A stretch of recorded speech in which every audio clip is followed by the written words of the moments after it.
Good morning student, ਸਵਾਗਤ ਹੈ ਇੱਕ ਵਾਰ ਤੋਂ ਫਿਰ ਤੁਹਾਡਾ ਤੁਹਾਡੇ ਆਪਣੇ YouTube ਚੈਨਲ RH ਸਟੱਡੀ ਦੇ ਵਿੱਚ।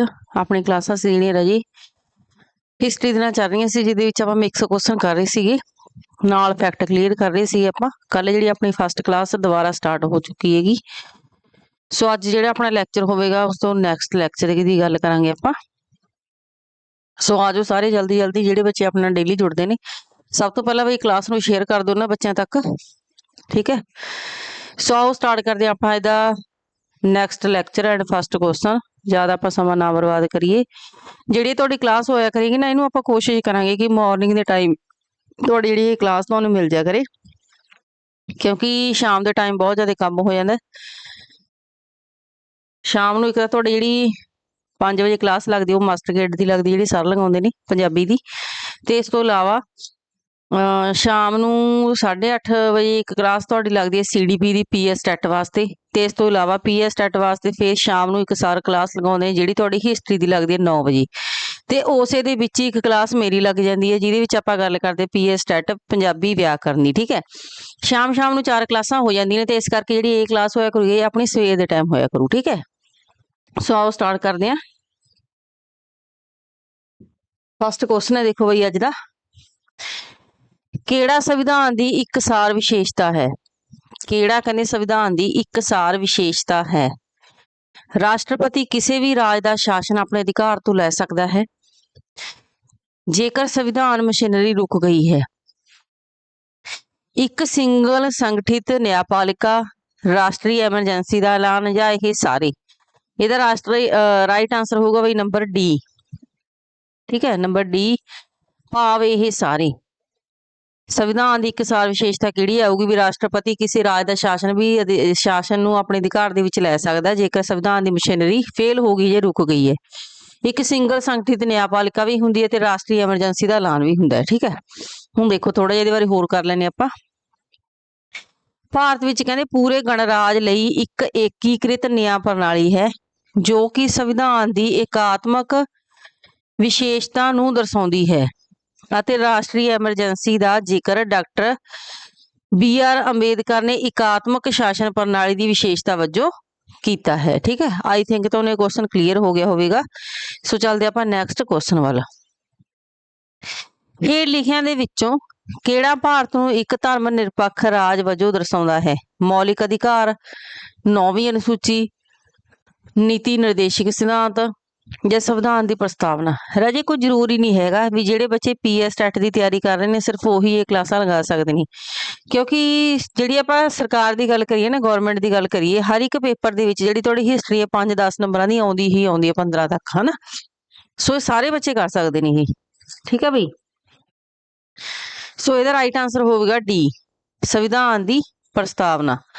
ਕਹਿੰਦੇ ਹੇਠ ਲਿਖਿਆਂ ਵਿੱਚੋਂ ਭਾਰਤ ਨੂੰ ਇੱਕ ਧਰਮ ਨਿਰਪੱਖ ਰਾਜ ਵਜੋਂ ਕੌਣ ਦਰਸਾਉਂਦਾ ਗਾ? ਸੰਵਿਧਾਨ ਦੀ ਪ੍ਰਸਤਾਵਨਾ, ਠੀਕ ਹੈ। ਹੁਣ ਦੇਖੋ ਸੰਵਿਧਾਨ ਦੀ ਪ੍ਰਸਤਾਵਨਾ ਵਿੱਚ ਕਹਿੰਦੇ ਭਾਰਤ ਨੂੰ ਇੱਕ ਪ੍ਰਭੂਸੱਤਾ ਸੰਪੰਨ ਸਮਾਜਵਾਦੀ ਧਰਮ ਨਿਰਪੱਖ ਅਤੇ ਜਮਹੂਰੀ ਗਣਰਾਜ ਘੋਸ਼ਿਤ ਕੀਤਾ ਗਿਆ ਹੈ। 42ਵੇਂ ਸੰਵਿਧਾਨ ਸੋਧ ਐਕਟ 1976 ਦੁਆਰਾ ਪ੍ਰਸਤਾਵਨਾ ਵਿੱਚ ਧਰਮ ਨਿਰਪੱਖ ਸ਼ਬਦ ਸੀ ਜਿਹੜਾ ਉਹ ਜੋੜਿਆ ਗਿਆ ਸੀਗਾ। ਮੈਂ ਤੁਹਾਨੂੰ ਕੱਲ ਵੀ ਕਿਹਾ ਸੀ ਨਾ ਕਿ ਜਿਹੜੀ ਪ੍ਰਸਤਾਵਨਾ ਨੂੰ ਤਾਂ ਰੱਟ ਲਓ, ਵੈਸੇ ਵੀ ਪੜ੍ਹ ਲਓ, ਤੇ ਉਹਦੇ ਵਿੱਚ ਕੀ ਕੀ ਸੋਧ ਹੋਈ ਹੈ ਉਹ ਵੀ ਪੜ੍ਹ ਲਓ। ਪ੍ਰਸਤਾਵਨਾ ਤੋਂ ਇਲਾਵਾ ਕਹਿੰਦੇ ਧਾਰਮਿਕ ਆਜ਼ਾਦੀ ਦੇ ਬੁਨਿਆਦੀ ਅਧਿਕਾਰ ਧਾਰਾ 25 ਤੋਂ ਲੈ ਕੇ 28 ਵਿੱਚ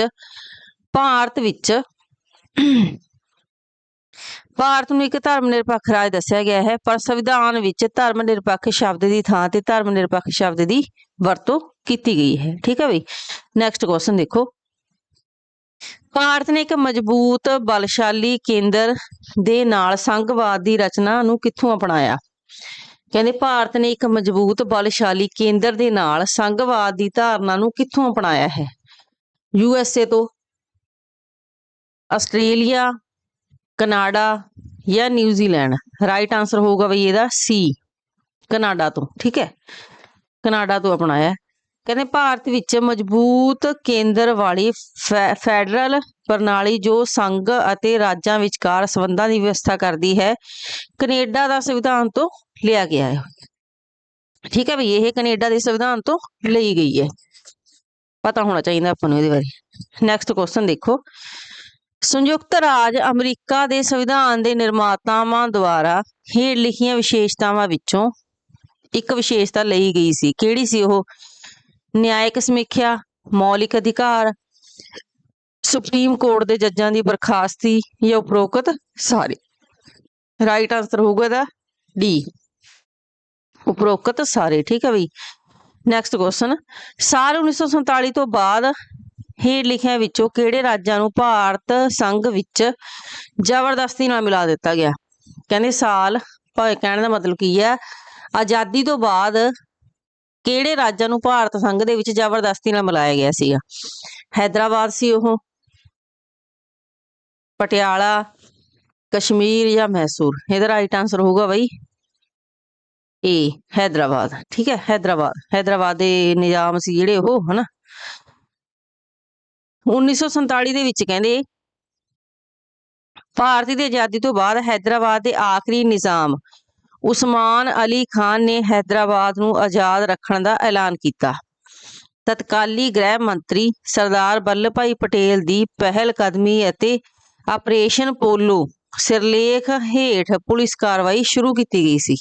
ਬਹੁਤ ਹੀ ਮੋਸਟ ਇੰਪੋਰਟੈਂਟ ਕੁਐਸਚਨ ਹੈ ਤੇ ਇਹ ਫੈਕਟ ਹੈ ਜਿਹੜਾ ਤੁਹਾਡਾ, ਇਹਨੂੰ ਯਾਦ ਕਰ ਲਿਓ, ਰੱਟ ਲਓ ਇਸ ਚੀਜ਼ ਨੂੰ। ਠੀਕ ਹੈ, ਵੀ ਜਿਹੜੇ ਸਰਦਾਰ ਵੱਲਭ ਭਾਈ ਪਟੇਲ ਸੀ ਉਹਨਾਂ ਦੀ ਪਹਿਲ ਕਦਮੀ ਦੇ ਨਾਲ ਜਿਹੜੀ ਇਹਨਾਂ ਰਿਆਸਤਾਂ ਨੂੰ ਬਾਅਦ ਦੇ ਵਿੱਚ ਭਾਰਤ ਦੇ ਵਿੱਚ ਮਿਲਾਇਆ ਗਿਆ ਸੀ। ਠੀਕ ਹੈ, ਨੈਕਸਟ ਕੁਐਸਚਨ ਦੇਖੋ, ਭਾਰਤੀ ਪ੍ਰਸ਼ਾਸਕੀ ਢਾਂਚੇ ਦਾ ਮਾਡਲ ਹੇਠ ਲਿਖੇ ਦੇਸ਼ਾਂ ਵਿੱਚੋਂ ਕਿਸ ਤੋਂ ਲਿਆ ਗਿਆ ਹੈ? ਭਾਰਤੀ ਪ੍ਰਸ਼ਾਸਕੀ ਢਾਂਚੇ ਦਾ ਮਾਡਲ ਹੇਠ ਲਿਖੇ ਦੇਸ਼ਾਂ ਵਿੱਚੋਂ ਕਿਸ ਤੋਂ ਲਿਆ ਗਿਆ ਹੈ? ਸੰਯੁਕਤ ਰਾਜ ਅਮਰੀਕਾ ਤੋਂ, ਗ੍ਰੇਟ ਬ੍ਰਿਟੇਨ ਤੋਂ, ਰੂਸੀ ਤੋਂ ਜਾਂ ਕੈਨੇਡਾ ਤੋਂ? ਰਾਈਟ ਆਂਸਰ ਇਹਦਾ ਹੋਊਗਾ ਬਈ ਬੀ, ਗ੍ਰੇਟ ਬ੍ਰਿਟੇਨ ਤੋਂ। ਠੀਕ ਹੈ, ਕਹਿੰਦੇ ਭਾਰਤੀ ਪ੍ਰਸ਼ਾਸਨਿਕ ਢਾਂਚੇ ਦਾ ਮਾਡਲ ਗ੍ਰੇਟ ਬ੍ਰਿਟੇਨ ਤੋਂ ਲਿਆ ਗਿਆ ਹੈ। ਅਮਰੀਕਾ ਤੋਂ ਮੌਲਿਕ ਅਧਿਕਾਰ, ਰੂਸ ਤੋਂ ਬੁਨਿਆਦੀ ਕਰਤੱਵ ਅਤੇ ਕੈਨੇਡਾ ਤੋਂ ਸੰਘੀ ਸਰਕਾਰ ਦਾ ਰੂਪ ਹੈ ਜਿਹੜਾ ਉਹ ਲਿਆ ਗਿਆ। ਇੱਕ ਇਸ ਚੀਜ਼ ਨੂੰ ਰਾਜੀ ਯਾਦ ਰੱਖਣਾ, ਜਿਹੜਾ ਆਪਣਾ ਭਾਰਤੀ ਸੰਵਿਧਾਨ ਹੈ ਨਾ, ਉਸ ਚੀਜ਼ ਨੂੰ ਇਹ ਯਾਦ ਰੱਖਣਾ ਕਿ ਕਿਹੜੇ ਦੇਸ਼ ਤੋਂ ਕਿਹੜੀ ਚੀਜ਼ ਲਈ ਗਈ ਹੈ। ਉਸ ਨੂੰ ਵੈਸੇ ਵੀ ਉਧਾਰ ਦਾ ਟੋਕਰਾ ਕਿਹਾ ਜਾਂਦਾ ਹੈ ਨਾ, ਤਾਂ ਉਹ ਤੁਸੀਂ ਯਾਦ ਰੱਖਣਾ ਕਿ ਕਿਹੜੇ ਦੇਸ਼ ਤੋਂ ਕੀ ਚੱਕਿਆ ਗਿਆ। ਠੀਕ ਹੈ, ਨੈਕਸਟ ਕੁਐਸਚਨ ਦੇਖੋ, ਬਿਹਾਰ ਰਾਸ਼ਟਰੀ ਭਾਸ਼ਾ ਪਰਿਸ਼ਦ ਪਟਨਾ ਦਾ ਗਠਨ ਕਦੋਂ ਕੀਤਾ ਗਿਆ?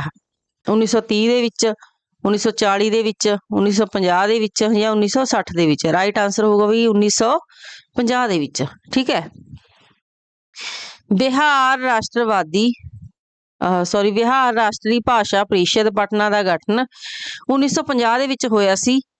ਠੀਕ ਹੈ, ਨੈਕਸਟ ਕੁਐਸਚਨ ਦੇਖੋ, ਭਾਰਤੀ ਸੰਵਿਧਾਨ ਭਾਰਤ ਦਾ ਵਰਣਨ ਕਿਵੇਂ ਕਰਦਾ ਹੈ?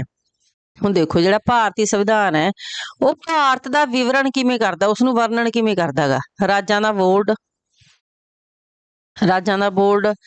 ਰਾਜਾਂ ਦਾ ਸੰਘ, ਫੈਡਰੇਸ਼ਨ ਜਾਂ ਉਪਰੋਕਤ ਵਿੱਚੋਂ ਕੋਈ ਵੀ ਨਹੀਂ? ਰਾਈਟ ਆਂਸਰ ਹੋਊਗਾ ਵੀ ਇਹਦਾ ਬੀ, ਰਾਜਾਂ ਦਾ ਸੰਘ।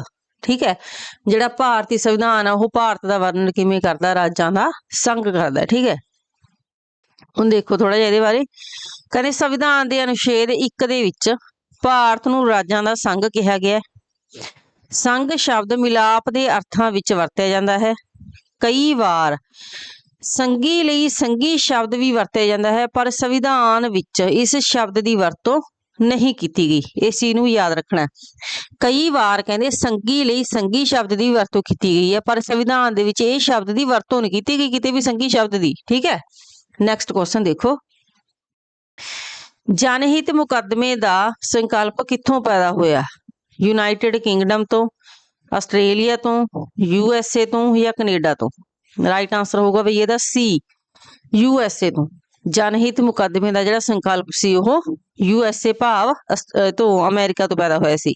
ਹੁਣ ਦੇਖੋ, ਲੋਕ ਹਿੱਤ ਮੁਕੱਦਮੇ ਦੀ ਧਾਰਨਾ ਦੀ ਜਾਣ ਪਛਾਣ ਅਮਰੀਕਾ ਦੇ ਰਾਜਾਂ ਵਿੱਚ ਹੋਈ। ਨਿਆਇਕ ਸਮੀਖਿਆ ਦੀ ਇਹ ਧਾਰਨਾ ਸੀ, ਜਿਹੜੀ ਧਾਰਨਾ ਦਾ ਸੰਕਲਪ ਵੀ ਉੱਥੋਂ ਹੀ ਪੈਦਾ ਹੋਇਆ। ਠੀਕ ਹੈ, ਨੈਕਸਟ ਕੁਐਸਚਨ ਦੇਖੋ, ਸੰਵਿਧਾਨ ਸਭਾ ਬਾਰੇ ਹੇਠ ਲਿਖਿਆਂ ਵਿੱਚੋਂ ਕਿਹੜਾ ਕਥਨ ਸਹੀ ਹੈ? ਸੰਵਿਧਾਨ ਦੀ ਸਭਾ ਬਾਰੇ ਕਹਿੰਦੇ ਨੀਚੇ ਦਿੱਤੇ ਚਾਰੇ ਆਪਸ਼ਨਾਂ ਦੇ ਵਿੱਚੋਂ ਕਿਹੜਾ ਕਥਨ ਸਹੀ ਹੈ? ਇਹ ਬਾਲਕ ਫਰੈਂਚਾਈਜ਼ੀ ਦੇ ਆਧਾਰਿਤ ਨਹੀਂ ਸੀ, ਸਿੱਧੀ ਚੋਣ ਦੇ ਨਤੀਜੇ ਸੀ, ਇਹ ਬਹੁ ਪਾਰਟੀ ਸੰਸਥਾ ਸੀ, ਉਸਨੇ ਕਈ ਕਮੇਟੀਆਂ ਰਾਹੀਂ ਕੰਮ ਕੀਤਾ। ਇਹਦੇ ਨਾਲ ਰਾਜੇ ਦੋ ਆਂਸਰ ਬਣਦੇ ਨੇ, A ਅਤੇ B। A ਅਤੇ B ਸੀ। ਇੱਕ ਵਾਰੀ ਆਪਾਂ ਇਹਨੂੰ A ਮੰਨ ਕੇ ਚੱਲਾਂਗੇ, ਠੀਕ ਹੈ। ਹੁਣ ਥੋੜਾ ਜਿਹਾ ਫੈਕਟ ਕਲੀਅਰ ਕਰੀਏ। ਸੰਵਿਧਾਨ ਸਭਾ ਦੇ ਮੈਂਬਰ ਵਿਧਾਨ ਸਭਾਵਾਂ ਦੁਆਰਾ ਕਹਿੰਦੇ ਸਿੱਧੇ ਤੌਰ ਤੇ ਚੁਣੇ ਗਏ ਸਨ। ਇਸ ਕੋਲ ਬਾਲਗ ਫਰੈਂਚਾਈਜ਼ੀ ਨਹੀਂ ਸੀ। ਇਹ ਕੋਈ ਬਹੁ ਪਾਰਟੀ ਸੰਸਥਾ ਵੀ ਨਹੀਂ ਸੀ। ਇਸ ਵਿੱਚ ਕਮੇਟੀਆਂ ਵੀ ਬਣਾਈਆਂ ਗਈਆਂ ਸੀ, ਠੀਕ ਹੈ। ਇਹਦਾ ਮਤਲਬ ਕੀ ਹੋ ਗਿਆ, A ਅਤੇ D, A ਅਤੇ D ਬੋਥ, ਠੀਕ ਹੈ। ਇਹ ਦੋਨੇ ਆਂਸਰ ਬਣਦੇ ਨੇ ਇਹਦੇ, ਠੀਕ ਹੈ ਵੀ। ਬਾਕੀ ਤੁਹਾਡੇ ਪੇਪਰ ਦੇ ਵਿੱਚ ਜੇ ਕੁਐਸਚਨ ਤਾਂ ਆਪਸ਼ਨ ਦੇ ਹਿਸਾਬ ਨਾਲ ਚੱਲਾਂਗੇ ਆਪਾਂ, ਹਨਾ। ਉੱਥੇ ਤਾਂ ਇੱਕੋ ਹੀ ਮੰਗਣਗੇ ਆਪਣੇ ਤੋਂ, ਜੇਕਰ ਇਸੇ ਤਰ੍ਹਾਂ ਹੀ ਹੈਗਾ ਤਾਂ ਤੁਹਾਨੂੰ ਗ੍ਰੇਸ ਮਿਲ ਸਕਦੀ ਹੈ ਨਾ। ਨੈਕਸਟ ਕੁਐਸਚਨ ਦੇਖੋ, ਸੰਵਿਧਾਨ ਦੀ ਪ੍ਰਸਤਾਵਨਾ ਵਿੱਚ ਕੀ ਦੱਸਿਆ ਗਿਆ ਹੈ। ਸੰਵਿਧਾਨ ਦੀ ਪ੍ਰਸਤਾਵਨਾ ਦੇ ਵਿੱਚ ਕਹਿੰਦੇ ਕੀ ਦੱਸਿਆ ਗਿਆ ਹੈ, ਸਮਾਜਵਾਦੀ ਧਰਮ ਨਿਰਪੱਖ ਜਮਹੂਰੀ ਗਣਰਾਜ, ਸਮਾਜਵਾਦੀ ਧਰਮ ਨਿਰਪੱਖ ਜਮਹੂਰੀ ਗਣਰਾਜ, ਪ੍ਰਭੂ ਸੱਤਾ ਸੰਪੰਨ ਧਰਮ ਨਿਰਪੱਖ ਗਣਰਾਜ, ਜਾਂ ਇਹਨਾਂ ਵਿੱਚੋਂ ਕੋਈ ਵੀ ਨਹੀਂ। ਮੈਂ ਤੁਹਾਨੂੰ ਦੱਸ ਰਹੀ ਹਾਂ ਨਾ, ਆਪਾਂ ਕੱਲ ਦੇ ਗੱਲ ਕਰ ਰਹੇ ਹਾਂ ਪ੍ਰਸਤਾਵਨਾ ਬਾਰੇ। ਪ੍ਰਸਤਾਵਨਾ ਦੇ ਵਿੱਚੋਂ ਤੁਹਾਨੂੰ ਇਸੇ ਤਰ੍ਹਾਂ ਦੇ ਸਵਾਲ ਆਉਣਗੇ, ਠੀਕ ਹੈ ਬਈ। ਪ੍ਰਸਤਾਵਨਾ ਦੇ ਵਿੱਚੋਂ ਤੁਹਾਨੂੰ ਇਸੇ ਤਰ੍ਹਾਂ ਦੇ ਕੁਐਸਚਨ ਪੜਨਗੇ, ਜਿਹਦੇ ਵਿੱਚ ਤੁਹਾਨੂੰ ਕੁਐਸਚਨ ਪਾ ਕੇ ਪੁੱਛਿਆ ਜਾਊਗਾ ਕਿ ਦੱਸੋ ਇਹ ਸਹੀ ਹੈ ਜਾਂ ਗਲਤ ਹੈ, ਜਿਹੜਾ ਕਿਹੜੇ ਸ਼ਬਦ ਦੇ ਵਿੱਚ ਜੋੜਿਆ ਗਿਆ ਜਾਂ ਨਹੀਂ। ਇਹਦਾ ਰਾਈਟ ਆਂਸਰ ਹੋਊਗਾ B, ਸਮਾਜਵਾਦੀ ਧਰਮ ਨਿਰਪੱਖ ਜਮਹੂਰੀ ਗਣਰਾਜ। ਹੁਣ ਦੇਖੋ, ਜਵਾਹਰ ਲਾਲ ਨਹਿਰੂ ਨੇ ਕਹਿੰਦੇ ਸੰਵਿਧਾਨ ਦੀ ਪ੍ਰਸਤਾਵਨਾ ਦਿੱਤੀ ਸੀਗੀ, ਸਮਾਜਵਾਦੀ ਧਰਮ ਨਿਰਪੱਖ ਜਮਹੂਰੀ ਗਣਰਾਜ ਬਣਾਉਣ ਦਾ ਵਰਣਨ ਕੀਤਾ ਗਿਆ ਸੀਗਾ। ਮੂਲ ਸੰਵਿਧਾਨ ਵਿੱਚ ਸਮਾਜਵਾਦੀ ਧਰਮ ਨਿਰਪੱਖ ਨਹੀਂ ਸੀ, ਠੀਕ ਹੈ। ਜਦੋਂ ਮੂਲ ਸੰਵਿਧਾਨ ਬਣਾਇਆ ਸੀ ਪ੍ਰਸਤਾਵਨਾ, ਉਹਦੇ ਵਿੱਚ ਕਹਿੰਦੇ ਸਮਾਜਵਾਦੀ ਧਰਮ ਨਿਰਪੱਖ ਨਹੀਂ ਸੀ ਇਹ ਸ਼ਬਦ। ਇਹ ਪਹਿਲੀ ਵਾਰ 1976 ਦੇ ਵਿੱਚ 42ਵੀਂ ਸੋਧ, ਸੰਵਿਧਾਨਿਕ ਸੋਧ ਹੋਈ ਸੀ ਜਦੋਂ, ਉਦੋਂ ਪੇਸ਼ ਕੀਤਾ ਗਿਆ ਸੀ, ਉਦੋਂ ਜੋੜਿਆ ਗਿਆ ਸੀ ਪ੍ਰਸਤਾਵਨਾ ਦੇ ਵਿੱਚ, ਇਹ ਸ਼ਾਮਿਲ ਕੀਤਾ ਗਿਆ ਸੀ, ਠੀਕ ਹੈ ਬਈ। ਨੈਕਸਟ ਕੁਐਸਚਨ ਦੇਖੋ, ਭਾਰਤ ਦੀ ਨਾਗਰਿਕਤਾ ਪ੍ਰਾਪਤ ਕੀਤੀ ਜਾ ਸਕਦੀ ਹੈ ਕਦੋਂ, ਕਿਵੇਂ ਪ੍ਰਾਪਤ ਕੀਤੀ ਜਾ ਸਕਦੀ ਜੇਕਰ ਆਪਾਂ ਭਾਰਤ ਦੀ ਨਾਗਰਿਕਤਾ ਪ੍ਰਾਪਤ ਕਰਨੀ ਹੈ। ਵਿਰਾਸਤ ਦੇ ਦੁਆਰਾ, ਜਨਮ ਦੁਆਰਾ, ਦੇਸ਼ੀਕਰਨ ਦੁਆਰਾ, ਜਾਂ ਉਪਰੋਕਤ ਸਾਰੀ। ਰਾਈਟ ਆਂਸਰ ਹੋਊਗਾ ਇਹਦਾ D, ਉਪਰੋਕਤ ਸਾਰੀ। ਵਿਰਾਸਤ ਦੇ ਦੁਆਰਾ, ਜਨਮ ਦੁਆਰਾ, ਦੇਸ਼ੀਕਰਨ ਦੁਆਰਾ, ਠੀਕ ਹੈ। ਹੁਣ ਦੇਖੋ, ਭਾਰਤੀ ਨਾਗਰਿਕਤਾ ਦਾ ਜਿਹੜਾ ਐਕਟ ਹੈਗਾ 1955 ਦੇ ਤਹਿਤ ਭਾਰਤੀ ਨਾਗਰਿਕਤਾ ਦੀ ਜਨਮ ਦੁਆਰਾ, ਨੈਚੁਰਲਾਈਜੇਸ਼ਨ ਦੁਆਰਾ, ਰਜਿਸਟ੍ਰੇਸ਼ਨ ਦੁਆਰਾ, ਵੰਸ਼ ਪਰੰਪਰਾ ਦੁਆਰਾ ਅਤੇ ਐਕੁਆਇਰ ਦੁਆਰਾ, ਜ਼ਮੀਨ ਦੇ ਵਿਲੀਨ ਦੁਆਰਾ, ਫੈਡਰਲ ਨਿਯਮ ਜਾਂ ਸੰਘਵਾਦ ਅਧੀਨ ਆਮ ਤੌਰ ਤੇ ਦੋਹਰੀ ਨਾਗਰਿਕਤਾ ਦਾ ਪ੍ਰਬੰਧ ਹੈ, ਠੀਕ ਹੈ ਬਈ। ਸੰਘ ਜਾਂ ਕੇਂਦਰ ਦੀ ਨਾਗਰਿਕਤਾ ਦੀ, ਰਾਜ ਦੀ ਨਾਗਰਿਕਤਾ, ਪਰ ਇੱਥੇ ਸਿਰਫ ਸੰਘੀ ਨਾਗਰਿਕਤਾ ਜਾਂ ਸਿੰਗਲ ਨਾਗਰਿਕਤਾ ਹੈ, ਠੀਕ ਹੈ। ਭਾਰਤ ਦੇ ਵਿੱਚ ਆਪਾਂ ਦੋ ਨਾਗਰਿਕਤਾ ਨੇ ਤਾਂ ਨਹੀਂ ਰੱਖ ਸਕਦੇ, ਸਿਰਫ ਇੱਕ ਹੀ ਨਾਗਰਿਕਤਾ ਦਾ ਪ੍ਰਬੰਧ ਹੈ ਭਾਰਤ ਦੇ ਵਿੱਚ। ਹੁਣ ਇਹ ਤਾਂ ਨਹੀਂ ਹੈਗਾ ਜੇ ਕੋਈ ਬੰਦਾ ਬਾਹਰੋਂ ਆਇਆ ਤਾਂ ਉੱਥੋਂ ਦੀ ਵੀ ਵਰਤੀ ਜਾਵੇ ਤੇ ਉਹ ਆਪਣੇ ਵਾਲੀ ਵੀ, ਹਨਾ, ਇਹ ਨਹੀਂ ਹੋ ਸਕਦਾ। ਨੈਕਸਟ ਕੁਐਸਚਨ ਦੇਖੋ, ਹੁਣ ਇੱਥੇ ਆਪਾਂ ਨੇ ਨਾ ਫੀਲਿੰਗ ਦਾ ਬਲੈਂਕ ਭਰਨਾ ਹੈ। ਚੰਗਾ ਨਾਗਰਿਕ ਕਿਹੜਾ ਹੈ, ਜਿਹੜਾ ਸਮਾਜਿਕ ਅਤੇ ਰਾਜਨੀਤਿਕ ਤੌਰ ਤੇ ਜਾਗਰੂਕ ਰਹਿੰਦਾ ਹੈ, ਆਪਣੀ ਜ਼ਿੰਮੇਵਾਰੀਆਂ ਪ੍ਰਤੀ ਸੁਚੇਤ ਰਹਿੰਦਾ ਹੈ, ਉੱਚ ਸਿੱਖਿਆ ਪ੍ਰਾਪਤ ਕਰਦਾ ਹੈ, ਸੰਵਿਧਾਨਿਕ ਵਿਦਵਾਨ ਹੈ। ਰਾਈਟ ਆਂਸਰ ਹੋਊਗਾ ਇਹਦਾ ਸਮਾਜਿਕ ਅਤੇ ਰਾਜਨੀਤਿਕ ਤੌਰ ਤੇ ਜਾਗਰੂਕ ਰਹਿੰਦਾ ਹੈ ਜਿਹੜਾ, ਠੀਕ ਹੈ ਬਈ। ਦੇਖੋ, ਸਮਾਜਿਕ ਅਤੇ ਰਾਜਨੀਤਿਕ ਤੌਰ ਤੇ ਆਧਾਰਿਤ ਵਿਅਕਤੀ ਸਮਾਜਿਕ ਜ਼ਿੰਮੇਵਾਰੀਆਂ ਨਿਭਾਉਣ ਅਤੇ ਕਾਨੂੰਨੀ ਕੰਮ ਕਰਨ ਲਈ ਸਿੱਖਿਅਤ ਹੁੰਦਾ ਹੈ। ਨੈਕਸਟ ਕੁਐਸਚਨ ਦੇਖੋ, ਭਾਰਤ ਦਾ ਸੰਵਿਧਾਨ ਕੀ ਹੈ, ਸਿੰਗਲ ਨਾਗਰਿਕਤਾ ਪ੍ਰਦਾਨ ਕਰਦਾ ਹੈ, ਦੋਹਰੀ ਨਾਗਰਿਕਤਾ ਪ੍ਰਦਾਨ ਕਰਦਾ ਹੈ, ਨਾਗਰਿਕਤਾ ਨਾਲ ਸੰਬੰਧਿਤ ਕੋਈ ਵਿਵਸਥਾ ਨਹੀਂ ਹੈਗੀ, ਬਹੁ ਨਾਗਰਿਕਤਾ ਪ੍ਰਦਾਨ ਕਰਦਾ। ਰਾਈਟ ਆਂਸਰ A, ਮੈਂ ਤੁਹਾਨੂੰ ਪਹਿਲਾਂ ਵੀ ਦੱਸਿਆ, ਇੰਡੀਆ ਦੇ ਵਿੱਚ, ਭਾਰਤ ਦੇ ਵਿੱਚ ਸਿਰਫ ਆਪਾਂ ਇਕਹਿਰੀ ਨਾਗਰਿਕਤਾ ਵਰਤ ਸਕਦੇ ਹਾਂ, ਠੀਕ ਹੈ। ਹੁਣ ਜੇ ਕੋਈ ਬੱਚਾ, ਮੰਨ ਲਓ ਕੋਈ ਬੰਦਾ ਜਿਹੜਾ ਬਾਹਰੋਂ ਆਇਆ, USA ਤੋਂ ਆਇਆ, ਉਹਦੇ ਲਈ ਉੱਥੋਂ ਦੀ ਨਾਗਰਿਕਤਾ ਹੈ, ਹਨਾ, ਉੱਥੋਂ ਦਾ ਨਾਗਰਿਕ ਆ ਉਹ, ਤਾਂ ਉਹ ਇਹ ਤਾਂ ਨਹੀਂ ਹੈਗਾ ਵੀ ਆਉਣ ਸਾਰ ਉਹ ਇੱਥੋਂ ਦੀ ਨਾਗਰਿਕਤਾ ਲੈ ਲੂਗਾ, ਨਾਲੇ ਉੱਥੋਂ ਦੀ ਦੋਨੇ ਚੱਲੀ ਜਾਣਗੀਆਂ, ਨਹੀਂ। ਭਾਰਤ ਦੇ ਵਿੱਚ ਸਿਰਫ ਸਿੰਗਲ ਨਾਗਰਿਕਤਾ ਚੱਲਦੀ ਹੈ, ਉਹ ਵੀ ਸਿਰਫ ਭਾਰਤ ਦੀ। ਜੇ ਉਹਦੇ ਲਈ ਉੱਥੋਂ ਦੀ ਹੈ ਤਾਂ ਉੱਥੋਂ ਦੀ ਚੱਲੂਗੀ ਉਹਦੇ ਲਈ, ਠੀਕ ਹੈ, ਇੱਥੋਂ ਦੀ ਨਹੀਂ ਚੱਲਦੀ। ਹੁਣ ਦੇਖੋ, ਭਾਰਤੀ ਸੰਵਿਧਾਨ ਭਾਰਤੀਆਂ ਨੂੰ ਸਿੰਗਲ ਨਾਗਰਿਕਤਾ ਪ੍ਰਦਾਨ ਕਰਦਾ ਹੈ, ਅਰਥਾਤ ਇਸ ਦੇ ਨਾਗਰਿਕ ਆਮ ਤੌਰ ਤੇ ਇੱਕ ਸੰਘੀ ਪ੍ਰਣਾਲੀ ਵਿੱਚ ਦੋਹਰੀ ਨਾਗਰਿਕਤਾ ਵਿੱਚ ਨਾਗਰਿਕਾਂ ਨੂੰ ਸੰਘ ਅਤੇ ਇਕਾਈ ਦੀ ਦੋਹਰੀ ਨਾਗਰਿਕਤਾ ਪ੍ਰਾਪਤ ਹੁੰਦੀ ਹੈ। ਨੈਕਸਟ ਕੁਐਸਚਨ ਦੇਖੋ ਲਾਸਟ, ਕਿੰਨੇ ਸਾਲਾਂ ਬਾਅਦ ਕੋਈ ਵਿਦੇਸ਼ੀ ਭਾਰਤ ਦੀ ਨਾਗਰਿਕਤਾ ਲਈ ਅਰਜੀ ਦੇ ਸਕਦਾ ਹੈ? ਇਹੀ ਕੁਐਸਚਨ ਮੈਂ ਐਕਸਪੈਕਟ ਕਰ ਰਹੀ ਸੀ ਵੀ ਕਦੋਂ ਆਵੇ, ਹੈ ਨਾ, ਤੁਹਾਨੂੰ ਇਹ ਪਤਾ ਲੱਗੀ ਵੀ ਜੇਕਰ ਕੋਈ ਬੰਦਾ ਭਾਰਤ ਦੀ ਨਾਗਰਿਕਤਾ ਲੈਣਾ ਚਾਹੁੰਦਾ ਤਾਂ ਆਪਾਂ ਉਹਨੂੰ ਕਿੰਨਾ ਟਾਈਮ ਵੇਟ ਕਰਨੀ ਪਊਗੀ?